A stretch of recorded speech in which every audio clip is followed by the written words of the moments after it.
नमस्कार, city news में आप सभी दर्शकों का स्वागत है। मैं हूं रिया गौड़ और आप देख रहे हैं जिले का number 1 channel city news Muzaffarpur.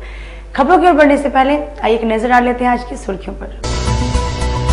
नगर थाना क्षेत्र के अली मिर्जा रोड में अपराधियों ने सरेआम एक महिला की गोली मारकर की हत्या। कुडनी के राजद नेता से नक्सलियों ने मांगी 10 लाख की रंगदारी।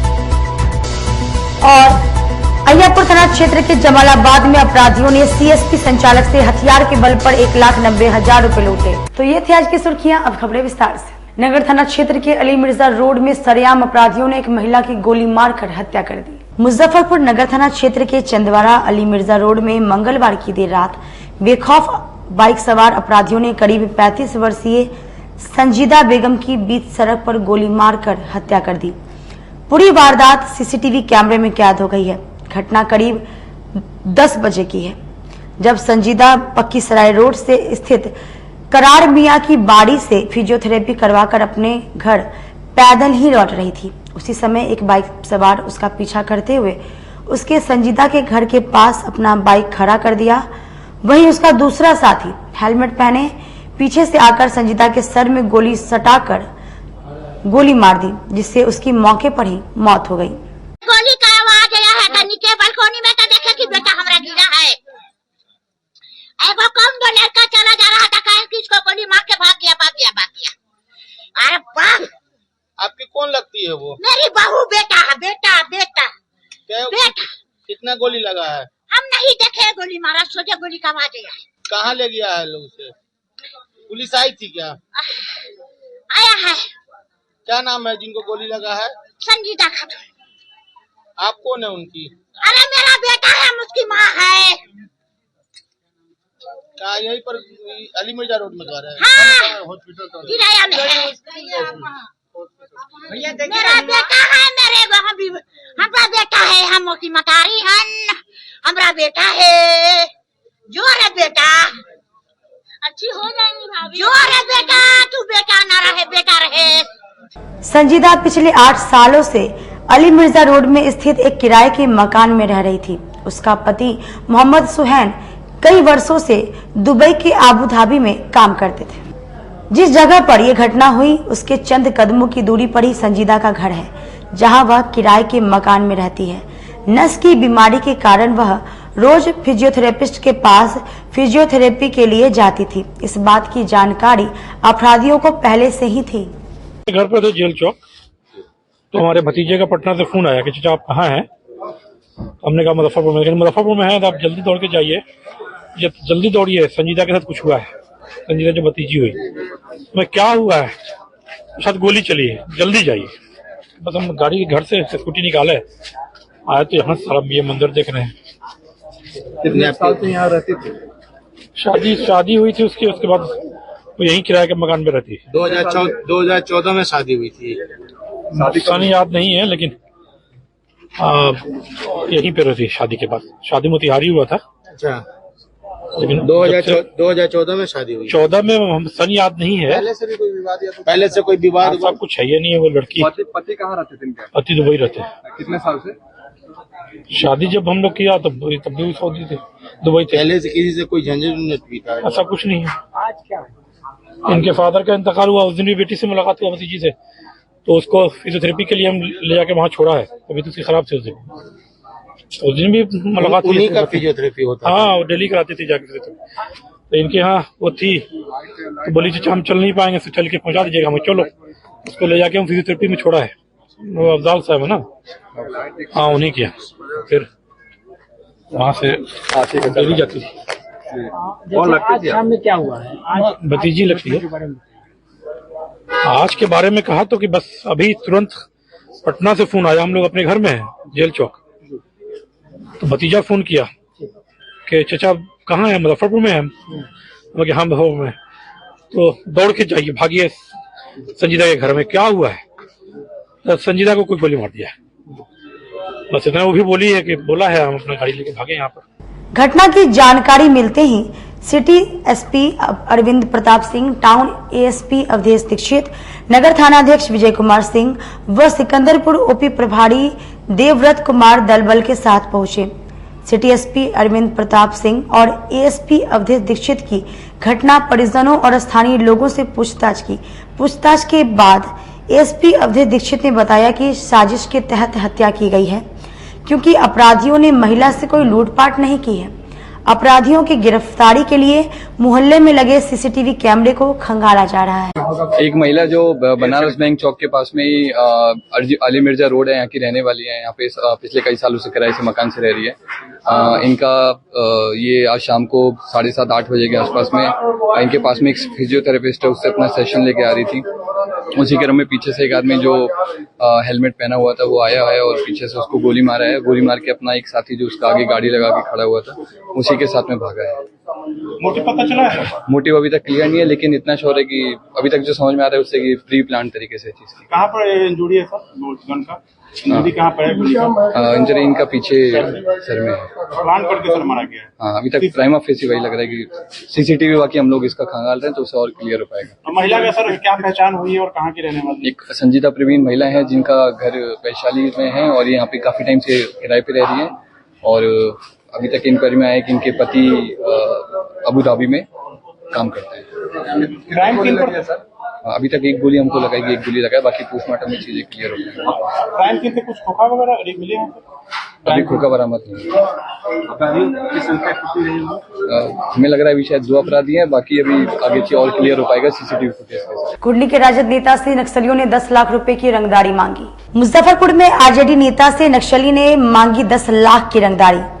मामला जिले के कुटनी थाना क्षेत्र के फकली ओपी इलाके का है, जहां मनकौली गांव के रहने वाले राजद नेता व पूर्व पैक्स अध्यक्ष प्रदीप राय को नक्सली संगठन ने पत्र भेजकर जान बख्शने के एवज में 10 लाख रुपए की लेवी मांगा है। नक्सलियों ने पत्र के माध्यम से लेवी 2 किस्तों में देने को कहा है। पत्र मिलने के बाद राजद नेता प्रदीप यादव ने फकरी ओपी में मामला दर्ज कराया है।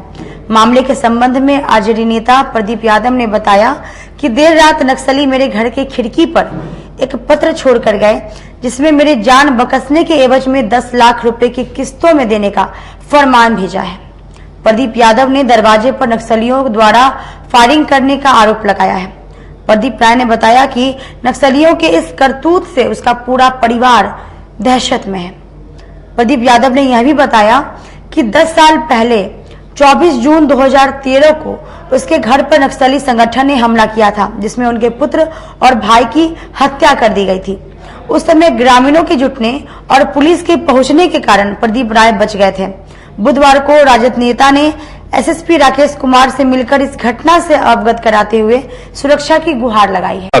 कल जो है 3/10/23 को एक पत्र, नक्सली का एक पत्र हमारे दलान के खिड़की में था, जिसको हम खोल के पढ़े। उस पर 10 लाख रुपया रंगदारी के तौर पर 2 किस्तों में मांगा गया। नहीं देने पर जान मारने कर हत्या करने की धमकी दी गई है। जबकि इससे पूर्व में 2013 में मेरे बड़े भाई और मेरे बड़े पुत्र को मेरे घर पर ही हत्या कर दी गई थी।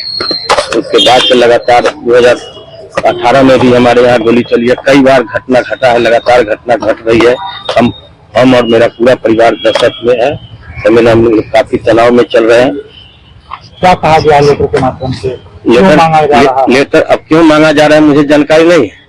कहा जा रहा है कि आपके बेटे के खून से और भाई के खून से आपका मृत्यु दंड का अथी कर दिया गया है और अर्थ जुर्माना के तौर पर आपको 10 लाख रुपया जो है देना है। 10,000 नहीं 10 लाख देना। सॉरी, किन लोगों के द्वारा मांगा गया है?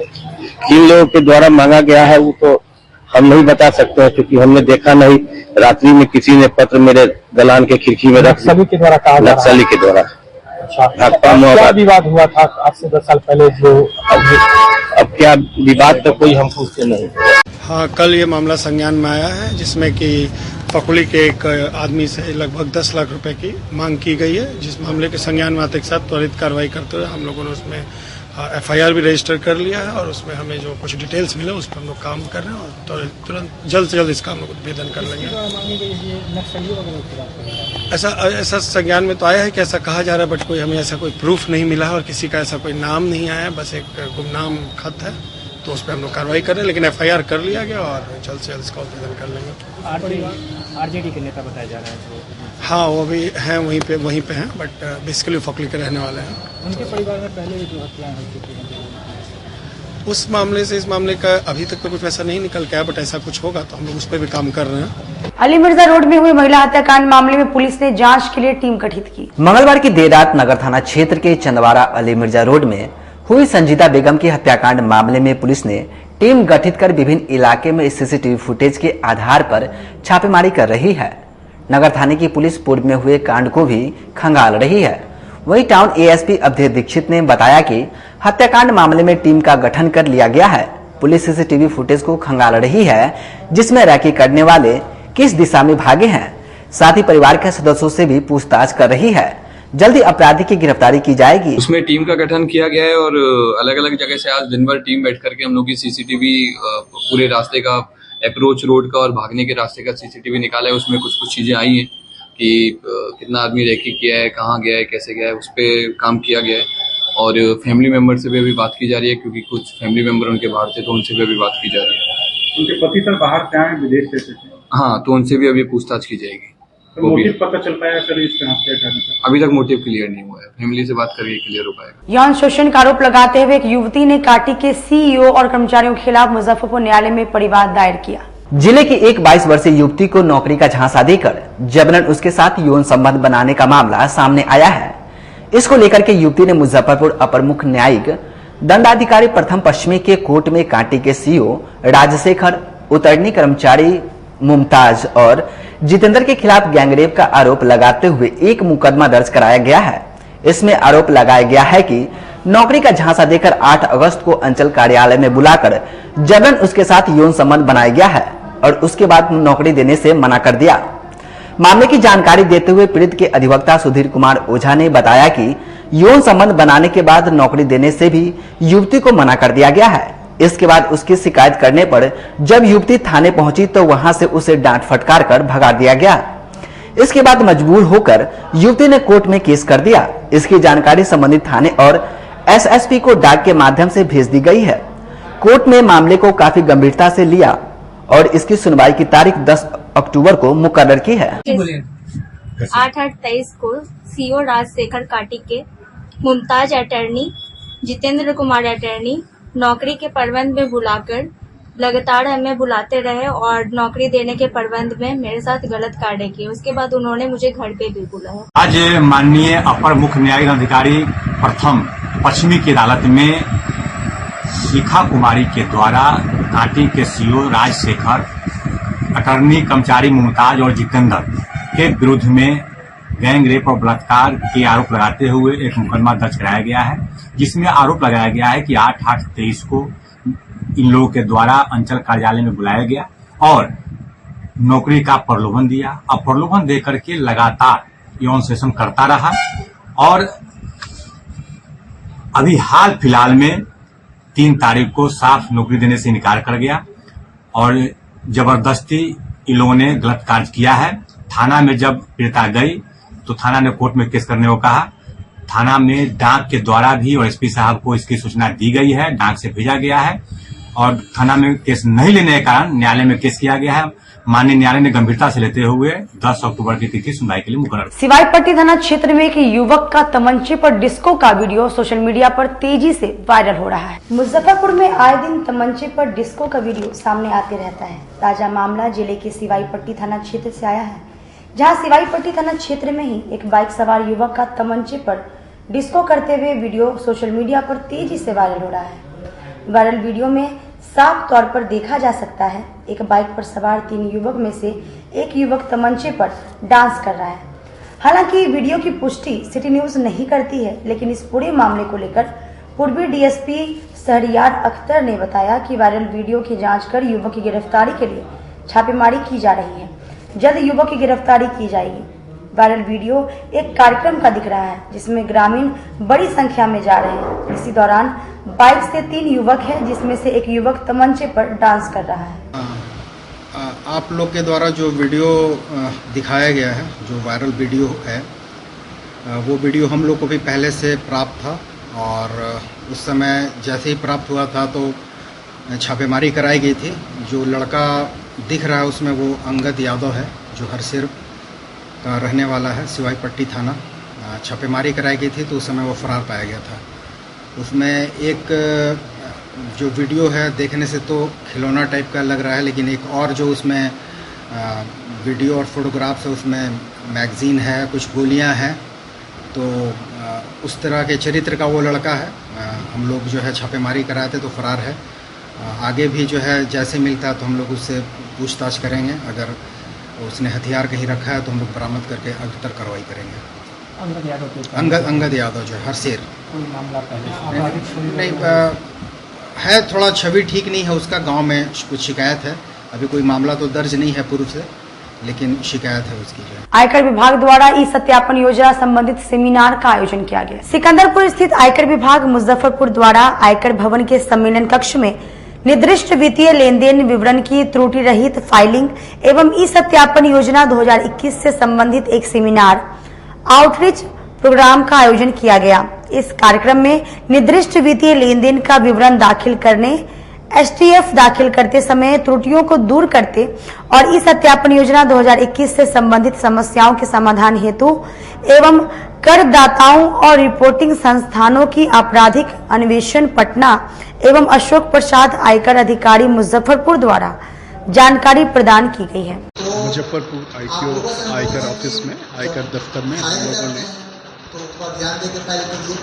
पटना से आके, पटना से मैं DIT INCI director of income tax intelligence and criminal investigation Patna से मैं SM दास बोल रहा हूँ। मैं अपने साथ साथी मृत्युंजय प्रभात के साथ आया हूँ और यहाँ पे हम एक अवेयरनेस प्रोग्राम की बात कर रहे हैं। हमें टैक्स पेयर्स को, रिपोर्टिंग एंटिटीज़ हैं उनको, टैक्स कंसल्टेंट्स को, इन सभी को हम लोग जागरूक करना चाहते हैं कि स्टेटमेंट ऑफ फाइनेंशियल ट्रांजैक्शंस जो है उसको कैसे समय पे दें, अपनी रिटर्न कैसे, इनकम टैक्स रिटर्न कैसे भरें, उसमें सही सही जानकारी दें और हम जो सूचनाएं एकत्र करते हैं उसको हम उनके रिटर्न के साथ मैच करते हैं। तो इन्हीं सब चीज़ों के बारे में हमने एक ये अवेयरनेस प्रोग्राम रखा है, जिसमें कि आप देख ही रहे हैं करीब 70-80 हमारे प्रबुद्ध नागरिक, कर सलाहकार।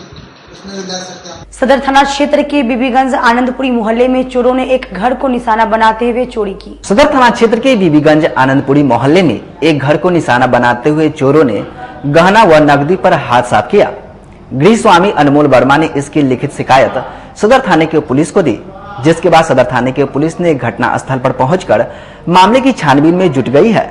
इसी कल शाम में हम अपने गांव निकले यहाँ से, क्योंकि छठी था घर पे।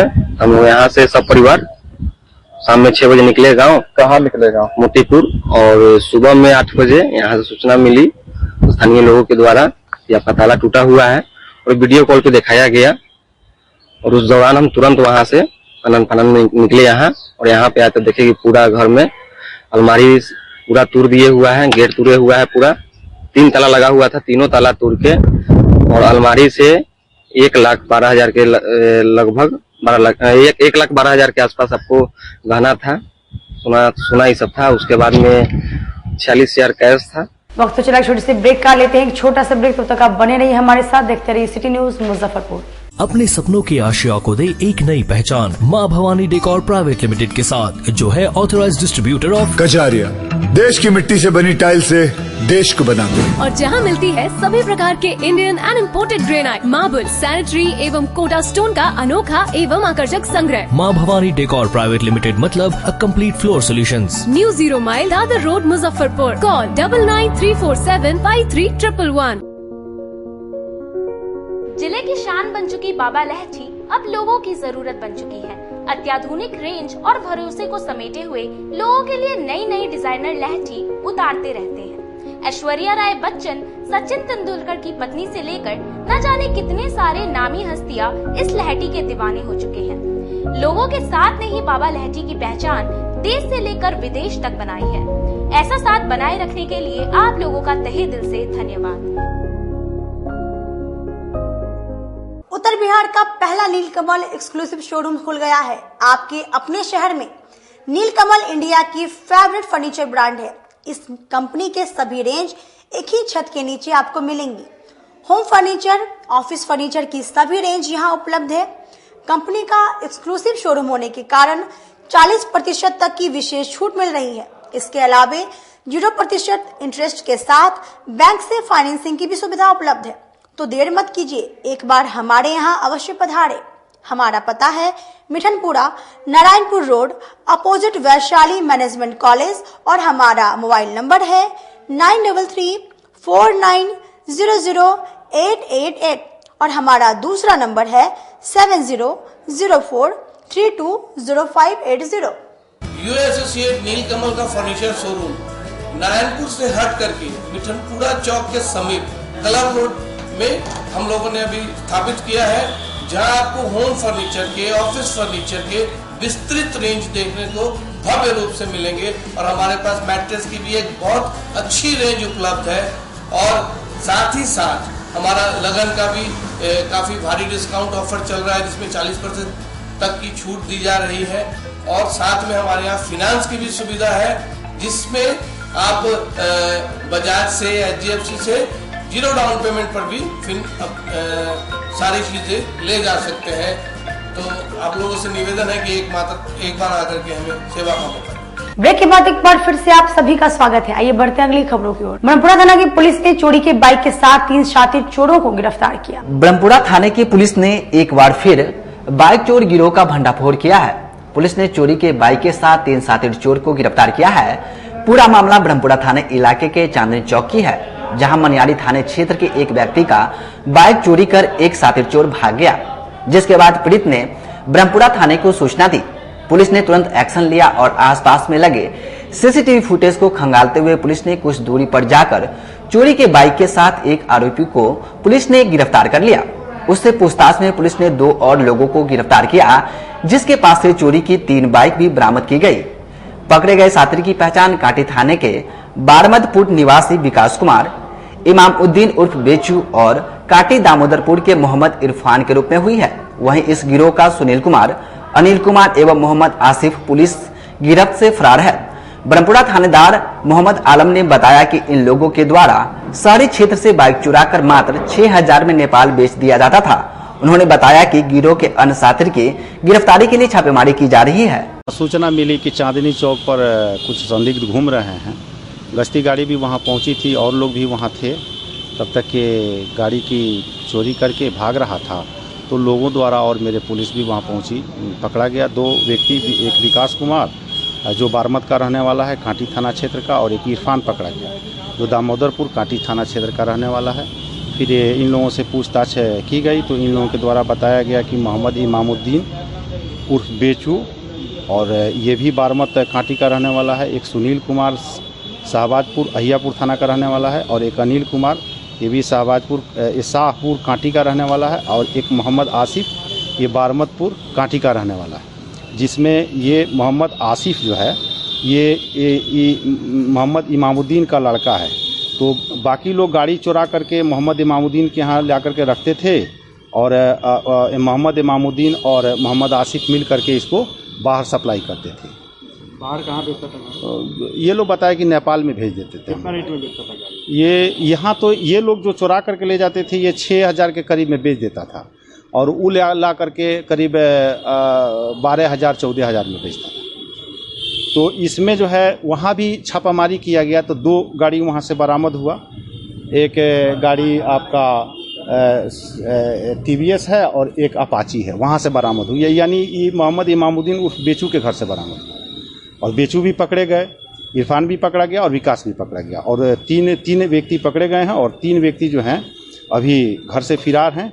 छापामारी जारी है, उन लोगों को भी बहुत जल्द पकड़ लिया जाएगा। कांटी उठी करने वाला कांटी और एक है शाहबाजपुर का, बाकी सभी कांटी थाना क्षेत्र। अहियापुर थाना क्षेत्र के जमालाबाद के समीप CSP संचालक से अपराधियों ने हथियार के बल पर 1,90,000 रुपए लूट लिए। मुजफ्फरपुर में एक बार फिर बेखौफ अपराधियों ने CSP संचालक से हथियार के बल पर 1,90,000 रुपए लूट लिया। घटना अहियापुर थाना क्षेत्र के जमालाबाद की है, जहां बुधवार की सुबह उत्तर बिहार ग्रामीण बैंक के CSP संचालक रंजीत कुमार बाइक से अपने CSP केंद्र पर जा रहे थे। इसी दौरान 2 बाइक पर सवार 4 बदमाशों ने रंजीत के कनपट्टी पर पिस्टल सटाकर रुपए से भरा बैग मांगने लगे। इस दौरान सीएसपी संचालक ने इसका विरोध किया तो बदमाशों ने उनके साथ मारपीट की। साथ ही अपराधियों ने सीएसपी संचालक रंजीत से कहा कि बैग दे दो, नहीं तो यहीं पर ठोक देंगे। सीएसपी संचालक काफी डर गए और रुपए से भरा बैग अपराधियों को सौंप दिया। मौका देख सभी बदमाश वहां से फरार हो गए। घटना की सूचना पर पहुंचे अहियापुर थाने की पुलिस ने मामले की जांच में जुट गई है। टाउन एएसपी अवधेश दीक्षित ने कहा कि अपराधियों की गिरफ्तारी के लिए आसपास के इलाकों में लगे सीसीटीवी से फुटेज को खंगाला जा रहा है। जल्द ही उद्भेदन कर लिया जाएगा। घर से हम जमालाबाद जा रहे थे। उत्तर बिहार ग्रामीण बैंक के बैंक मित्र है और घर से जमालाबाद अपने सेंटर पर जा रहे थे तो रास्ते में जमालाबाद चौरिया में चौर के ही पास पीछे से 2 बाइक वाले, एक अपाची और एक स्प्लेंडर से थे, 4 लोग। वो लोग आया और हमको ओवरटेक कर लिया। ओवरटेक करने के बाद हमारे पास बैग था, बैग में 1,90,000 रुपया था। उसने हम ओवरटेक करने के बाद हम गाड़ी रोक दिए। उसके बाद वह कहा कि बैग लाओ, तो हमने बैग नहीं दे रहे थे। बैग नहीं दिए तो 1-2 तबक मारा और पिस्टल लेके और कनपट्टी में भिरा दिया। उसके बाद बैग हमारा ले लिया। बैग लेने के बाद कहा कि मोबाइल लाओ, तो मोबाइल भी नहीं दे रहे थे। तो फिर 1-2 तबक हमको मारा और पिस्टल कहा कि देगा कि हम ठोक दें। तो हम मोबाइल निकाल के दे दिए उसको। तब कहा कि मोटरसाइकिल की चाबी लाओ। मोटरसाइकिल की चाबी हमने निकाल के उसको दे दिए। उसके बाद बैग और मोबाइल और बाइक के चाबी लेकर वह पीछे के ही रास्ते की ओर निकल गया। कितने की संख्या में थे अपराधी? 4 आदमी। सबके पास पिस्टल था? एक आदमी के पास था। और सब कौन बाइक पे था वो लोग? एक अपाची से था, एक स्प्लेंडर से था। आज सुबह अहियापुर थाना अंतर्गत जमालाबाद गांव में एक सूचना मिला था कि एक व्यक्ति है जो कल जिसने अपना कुछ पैसा निकाला हुआ था ग्रामीण बैंक से और वो अपने सीएसपी केंद्र पे जा रहा था। उसी क्रम में जैसा उसके द्वारा बताया गया है कि रास्ते में कुछ 2-3 लोगों के द्वारा उससे पैसा और मोबाइल छीन लिया गया है और उसने इमीडिएटली 112 पे कॉल किया। तो 112 की टीम यहाँ पर गई तो 112 को उसने बताया गया कि उसका मोबाइल और कुछ कागज छीने गए हैं। और जब वो थाने पे आया तो उसने बताया कि उसका पैसा मोबाइल भी गया है। तो इसी चीज का इंक्वायरी किया जा रहा है और उससे आवेदन ले लिया गया है और कोशिश करेंगे जितना जल्दी इसमें कांड डिटेक्ट हो जाए। अमाउंट सर क्लियर होगा? अमाउंट अभी तक क्लियर नहीं है। 1,90,000 बताया जा रहा है। हाँ, मोटा मोटी उतना ही है, 1 लाख 2 लाख के बीच में। गायघाट थाना क्षेत्र के पकड़ी ग्राम निवासी सकलदेव चौधरी ने अपनी सुरक्षा की गुहार एसएसपी से लगाई है। जिले के गायघाट थाना अंतर्गत पकड़ी ग्राम निवासी सकलदेव चौधरी ने एसएसपी को ज्ञापन सौंपकर अपने जान माल की सुरक्षा की गुहार लगाई है। एसएसपी को दिए गए ज्ञापन में सकलदेव चौधरी ने बताया कि अमन शुक्ला के द्वारा उनकी पत्नी के मोबाइल पर मैसेज भेजकर जान से मारने की धमकी दी जा रही है, जिससे वो और उनका पूरा परिवार काफी डरा सहमा है।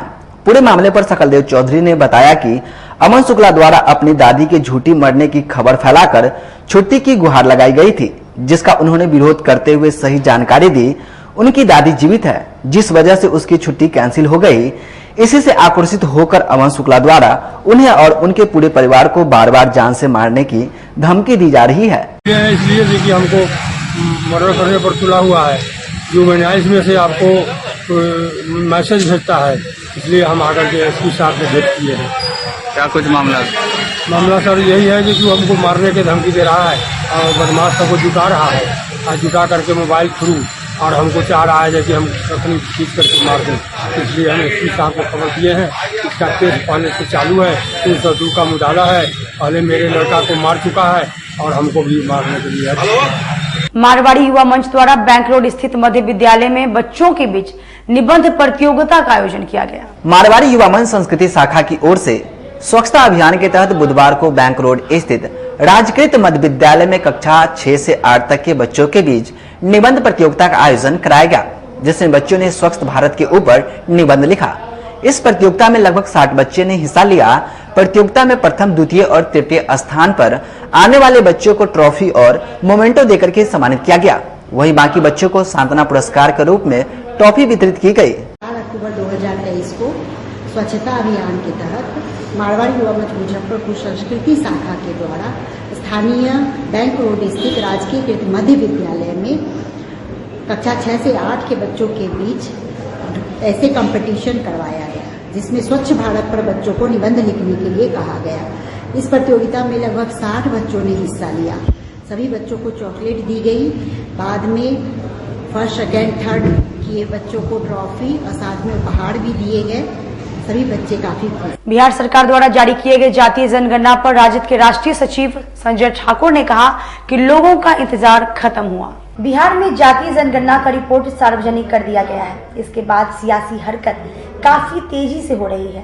पहले से कहा जा रहा था जिसकी जितनी हिस्सेदारी उसकी उतनी ही भागीदारी। जो रिपोर्ट आई है उसके अनुसार बिहार में सबसे बड़ी आबादी ओबीसी की है। इसको लेकर राष्ट्रीय जनता दल के राष्ट्रीय सचिव संजय ठाकुर ने कहा है कि जातीय जनगणना के लिए उनकी पार्टी मुख्यमंत्री नीतीश कुमार के साथ मिलकर काफी लंबी लड़ाई लड़ी।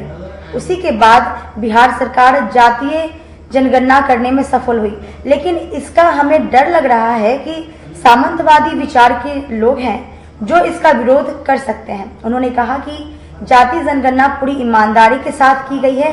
जो भी रिपोर्ट आएगी वह 100% सत्य है। मैं संजय कुमार ठाकुर, राष्ट्रीय सचिव राष्ट्रीय जनता दल, हमारे साथ आप लोगों के साथ रूबरू हो रहे हैं।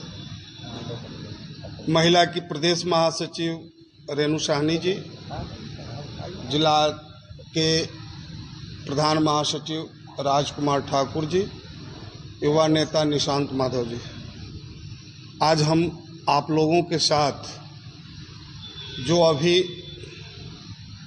सरकार, बिहार सरकार के द्वारा जो गणना कराई गई और 1931 जब हमारा देश गुलाम था उस समय जनगणना हुआ था। उसके बाद आज कल बिहार सरकार और हमारे माननीय नेता श्री तेजस्वी प्रसाद यादव जी के काफ़ी प्रयास के बाद जब उन्होंने बिहार सरकार को, जब प्रतिपक्ष के नेता थे, तो उन्होंने कहा कि जनगणना देश में हो, बिहार में हो, इस इशू पर उन्होंने बजाते आप लोगों से रूबरू होने के बाद उन्होंने कहा कि मुझे बिहार से दिल्ली तक पदयात्रा करना पड़ेगा, जिसका फलाफल आज सामने आया। बिहार सरकार जनगणना कराई। काफ़ी मशक्क़त के बाद जो भाजपा के तथाकथित लोग जो कभी जननायक कर्पूरी ठाकुर जी को भी गाली देने का काम किया था, वैसे लोग इस गणना के विरोध में न्यायालय में जा करके पूरी प्रयास किया कि गणना नहीं हो, क्योंकि जो 1931 में सरकार उस समय की जो थी, उन्होंने जब जनगणना कराया था तो जो जनगणना का स्वरूप जो था, जिसमें दलित, पिछड़ा, अति पिछड़ा की काफ़ी आबादी थी, जिसको दबाने का काम हुआ, पूर्ण रूपेण उसके स्वरूप को प्रदर्शित नहीं किया गया, जिससे जो हक था, आज तक हक हकूक से वंचित अति पिछड़ा समाज रहने का काम हुआ। लेकिन जब आज बिहार सरकार, हमारे माननीय नेता तेजस्वी प्रसाद यादव जी गणना के उपरांत जो दृश्य आया, उत्तर बिहार वाणिज्य एवं उद्योग परिषद का एक प्रतिनिधि मंडल परिषद अध्यक्ष श्याम सुंदर भीम सेरिया के नेतृत्व में मुजफ्फरपुर नगर निगम के नगर आयुक्त से मिलकर उग्रसेन मार्ग, सूतापट्टी, गोदाम गली एवं बैंक रोड में चल रहे स्मार्ट सिटी परियोजना के अंतर्गत इस परिक्षेत्र में हो रहे कार्य से उत्पन्न परेशानियों से अवगत कराया। वही नगर आयुक्त ने प्रतिनिधि मंडल को आश्वासन दिया कि सूतापट्टी मुख्य मार्ग में शेष बचे कार्य को 3 से 4 दिनों में पूर्ण कराते हुए वाहन चलने योग्य करा दिया जाएगा एवं सड़क ढलाई का काम त्योहार समाप्त होने के बाद व्यवसायियों को सुविधा अनुसार करवाया जाएगा। चेंबर अध्यक्ष के आग्रह पर संपूर्ण ढलाई कार्य ओपीसी सीमेंट से कराने की बात स्वीकार किया गया। वहीं मेयर निर्मला साहू ने बताया कि लोगों की बात पर नगर आयुक्त से बात किए हैं, त्योहार से पहले सड़क को ठीक कराया जाएगा। हाँ, वहाँ पे व्यवसायी लोग को बहुत ज़्यादा परेशानी हो रही है। अब पूरा काम जो अभी दशहरा भी शुरू होने वाला है, छठ दिवाली का है, तो जो भी व्यवसायी लोग का, उन लोग का मार्केट का जो है मार्केटिंग 1 महीना पहले ही लोग व्यवसायी लोग बाहर से आते हैं। अब पूरा रोड जो टूटा फूटा हुआ है उसके कारण उन लोग को व्यवसायी वर्ग को आने में भी दिक्कत है, वहाँ के दुकानदार लोग को भी दिक्कत हो रही है। तो इसके लिए भी उन्होंने अपनी समस्या को रखा है। नगर आयुक्त ने बोला है कि इसको हम 3 दिन में इसको हम करवा देते हैं जल्द से जल्द। ऐसे मेरी नगर आयुक्त से भी बात हुई है। तो अभी और आगे भी कुछ बात करना है शहर की जो व्यवस्था को लेकर के, साफ सफाई को, जो गंदगी शहर में रहती है, जहाँ पानी जमा है इस पर। डेंगू का कहर फैल रहा है पूरे मुजफ्फरपुर में। सूता पट्टी का काम नगर आयुक्त द्वारा ठीक से कराया जा रहा था, लेकिन प्राकृतिक आपदा के कारण 10 दिन के लिए ये व्यवस्था गड़बड़ा गई। तो हम लोगों ने आकर आज उनको समस्या बताई है। उन्होंने अच्छा आश्वासन दिया है कि 3 दिन के अंदर इसको हम मोटरेबल कर देंगे और उसके बाद नवंबर के बाद जब आप बोलेंगे जिससे आपका व्यापार, लोगों का एम्प्लॉयमेंट डिस्टर्ब नहीं होगा, तब हम पक्की ज़मीन बनाएंगे। और हम लोग बहुत प्रसन्न हैं इससे। क्या परिचय हो गया आपका? रमेश चंद्र टिकमानी, सदस्य और क्या है, चेयरमैन जीएसटी काउंसिल, और ये member smart city advisor committee. उत्तर बिहार वाणिज्य एवं उद्योग परिषद का एक प्रतिनिधिमंडल नगर आयुक्त और महापौर महोदया से मिला, जिसमें सूता पट्टी में चल रहे निर्माण कार्य से उत्पन्न व्यापारिक गतिविधियां जो पूर्णतः ठप हो गई है, आने वाले सीजन में व्यापार बहुत बुरी तरह प्रभावित होगा, उसको ध्यान आकृष्ट कराया गया है। लेकिन नगर आयुक्त महोदय ने इसको बहुत ही संवेदना से लेते हुए और आश्वासन दिया है कि हम इस कार्य को 3 से 4 दिन में करवा देंगे और उसको चलने योग्य, मोटर वाहन के चलने योग्य भी बनवा देंगे। आश्वासन ऐसा है कि जो भी सूता पट्टी सड़क की जो स्थिति है वो काफ़ी ही स्थिति खराब है, जिसके वजह से पूरा व्यापार जो है वो व्यवसायियों का चौपट हो जा चुका है। तो उसमें सीवरेज का काम सूता पट्टी मुख्य सड़क में पहले नहीं हो रखा था। तो हम लोग इसके पहले एक बार मिले थे नगर आयुक्त महोदय से। उनको हम लोगों ने कहा था कि भाई आगे के 50 साल की सोच को आगे रखते हुए हम लोगों को उसमें सीवरेज लाइन का भी काम करवाना जरूरी है, वो हम लोगों को करवाना चाहिए। तो उन्होंने भी कहा कि नहीं, ये बहुत आवश्यक चीज़ है, जो अब तक नहीं हो सका है उस काम को हम लोग कराएंगे। उन्होंने सीवरेज का काम शुरू भी करवाया, लेकिन प्रकृति की देन है कि जो है इस तरीके की बरसात 3, 4, 5 दिनों तक हुई, जिस वजह से सीवरेज का काम जो चल रहा था। आज के लिए बस इतना ही। कल फिर मिलेंगे कुछ नई खबरों के साथ। तब तक आप मुझे और मेरी पूरी न्यूज़ टीम को दीजिए इजाजत। नमस्कार।